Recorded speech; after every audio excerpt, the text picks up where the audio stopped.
Check it out, true football fans, things have just exploded in Detroit, and you need to hear this right now, because this isn't just any news. I'm Marcus Johnson, and I'll get straight to the point. The Lions have just shaken up their roster in a way nobody expected, making moves at sensitive positions with high-impact cuts, trade proposals that are rattling the fan base, an injury that could be costly, and even a Super Bowl champ heading for the door before the season even starts. All of this is coming down like a Honolulu Blue and Silver avalanche. Is this the price of glory or the beginning of a collapse? But before we dive into the hot details that are rocking the Lions, let me ask you for one quick thing. This is a space for true fans, made for those who breathe Honolulu Blue and believe in the power of one pride. If you're into real, unfiltered, no BS analysis, subscribe to the channel right now and hit that notification bell. Every single subscription strengthens this community and helps keep the flame of Detroit tradition alive. Thanks so much for the support, everyone. Let's hit the field together on this journey of grit and emotion. Man, these roster moves have left a lot of people speechless, and for good reason, because cutting Hendon Hooker right now shows that the weight of decisions in Detroit is getting heavier and heavier. The kid came in as a third-round pick in 2023, carrying a lot of expectations, but the truth is, his preseason was a nightmare. There were inaccurate passes, 3 interceptions, 2 fumbles, no solid connection for a touchdown, and only 1 drive that ended in points. Meanwhile, Kyle Allen, the veteran, dominated the scene with impressive stats, showing poise and even confidence leading the offense. And you know, Campbell even tried to justify it, saying Hooker didn't have the support of the starting line or play with the top receivers. But in the end, when the ball is snapped, production is what counts. The fan base is already divided. Part of them is mourning the early exit of a guy who never got a chance to show his full potential, while others are saying he showed no improvement and that holding a roster spot for him would be a luxury. And the weight of Campbell's words is clear. How much is it worth to develop a player when you need depth in other areas? That's what's at stake. The Lions Nation forum is on fire, with some people calling for patience, others for an immediate cut, and the front office made the decision without looking back. Exclusive. Only here will you get this behind-the-scenes read, because this release isn't just about a quarterback. It's about roster philosophy. It's about preferring to invest in the offensive line, defensive line, receivers, and secondary rather than carrying 3 QBs. Hooker might even come back via the practice squad, but that depends on if no one picks him up first on waivers. And between you and me, he has an arm, he has poise, but he couldn't find his rhythm, and the NFL waits for no one. This is symbolic because right before the season begins, it sends a clear message. The bar is high. Comment below if you would have kept the kid or made the same move. Now hold on tight, because what's coming next involves not only a cut, but also a trade proposal that could mess with one of the most beloved names on the team. Listen up, everyone. If the Hooker release shook your confidence, this trade proposal dropped like a bomb on Lions Nation, because it involves none other than Alex Anzalone, one of the most respected and loved guys on this roster. Here's the deal. With Josh Paschal out longer than expected and the defense lacking edge rush pressure, the idea came up to send Anzalone along with a second-round pick to the Bengals in exchange for Trey Hendrickson, who is simply the NFL's sack leader. Now think about it. Trading a leader in the locker room, a guy who represents the team's grit, for a quarterback pressure machine. It hurts just to imagine, right? But it's also exciting because Hendrickson next to Aiden Hutchinson would be a nightmare for opposing offenses. And the fans are already divided, guys. The forums are buzzing with talk about it. Some are saying it would be crazy to get rid of Anzalone, that he's the heart and soul of this group. Others are arguing that the NFL is a business, that now is the time to win, and that the defense can't just depend on Hutchinson. And get this, the situation is real, because the Bengals are in open conversations about Hendrickson's contract, and if they can't reach an agreement, the trade might be more viable than a lot of people think. Campbell and Holmes have cash in hand, over $48 million in cap space, and they need to decide if it's worth it to invest heavily now or wait and trust that Paschal and others will come back strong. Exclusive, only here will you hear that this decision isn't just tactical, it's also emotional, because trading Anzalone messes with the defense's identity and the locker room. But I'm telling you, this team isn't in rebuild mode, it's in win-now mode, and sometimes you have to sacrifice even an icon to try to reach the top.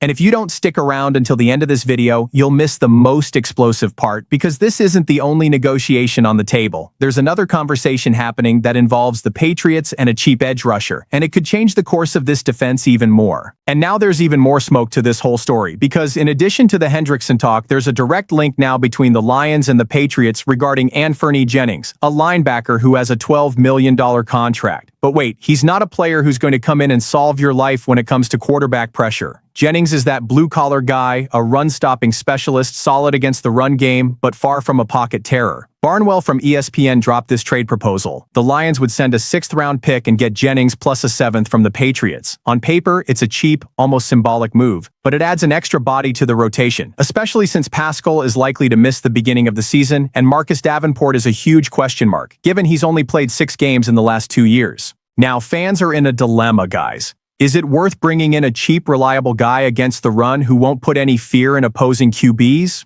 Or is it better to hold on to the pick and wait to close the deal with Zadarius Smith, who is already in negotiations and would be a real big-time reinforcement? Look, we have a healthy Hutchinson, who's a monster, but he's not going to carry this line alone. Smith, if he comes back, could deliver 63 quarterback pressures like he did last season. Jennings, on the other hand, doesn't bring that impact, but he does bring stability on early downs. But in the NFL, stability doesn't win big games. Exclusive. Only here will you hear that this kind of move shows the front office's indecision, which seems torn between betting big on a star player or settling for a complimentary piece. And the social proof is there, because Lions Nation is exploding with comments, each one pulling in a different direction. I want to hear from you too. Comment below if you'd be willing to bring in Jennings just for the depth or if you think it's a waste of time and energy. Now hold on tight, because the next move doesn't involve a bet or a rumor. It involves a major cut. It involves a Super Bowl champion leaving the roster without ever having really shown his stuff in this jersey. Everyone, hold on to your seats because this is a big-time cut. The Lions have decided to part ways with Super Bowl champion cornerback DiCaprio Bootle, even before the season starts. Look at the weight of that decision, huh? The guy came to Detroit with experience, went through the Chiefs, Panthers, Chargers, and had flashes of solidity, but he never really got going, and then came the preseason injury. The result? The team decided to release him and finalize an injury settlement. It's tough, but the truth is, he was already behind in the competition, because today, the secondary has Arnold and DJ Reed dominating the outside, Amik Robertson as a reliable nickel, and Bootle had no real space. The fans feel a little for the name for him having a ring, but inside Lions Nation, it's already clear that it was only a matter of time.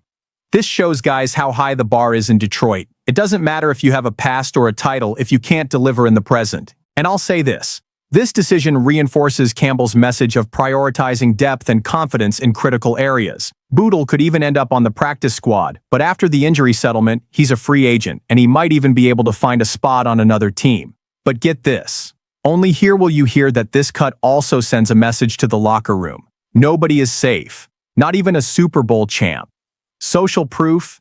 It's in every forum, with fans debating that this cold-blooded approach is a sign of a great team that doesn't get attached to history. But look, there are those who say it's a lack of patience. I see it as a clear message. It's about winning now, not in 3 years. If you don't stick around until the end, you'll miss the most explosive part, because putting all of this together shows the weight of the identity that Detroit is building. And that's what I'm going to tie up in the conclusion. You know what all of this shows, guys? That the Lions are sending a message to the rest of the NFL. The era of complacency is over. It's all or nothing now. Cutting Hooker, considering trading Anzalone, negotiating for Jennings, releasing Bootle. These are different moves, but they all point in the same direction. Detroit no longer accepts being a side character. It's tough, it's cold, but it's also courageous.